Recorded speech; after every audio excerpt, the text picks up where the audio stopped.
umaga. Yun, umabot ng 331 watts ang gamit natin ngayong umaga. Merong clip pa na 10 watts plus yung sa pump ng motor plus yung naglalabaw. Yun, 300, 200 plus yan. Ay yung wire niya, yung wire niya, yun, dumadaan yung nakasaksak yun dun, walang cut yan, yun, yung gamitan ngayon. Plus yung ilaw, hindi yan naka metro, yan, electric fan, madumi na nagamit. Ayan, extension, padaan yan doon sa taas. Yan, meron pa yan doon sa loob.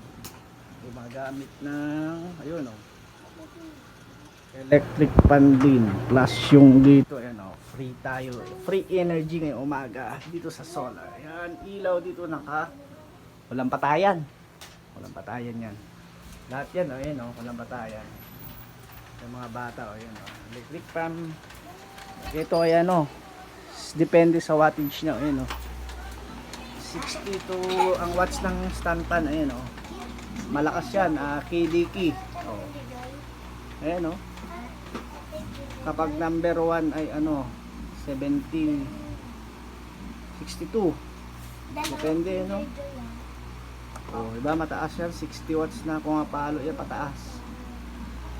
Alright, ang update ngayong mag 11, malakas ang sikatan niya ngayong araw dahil mainit.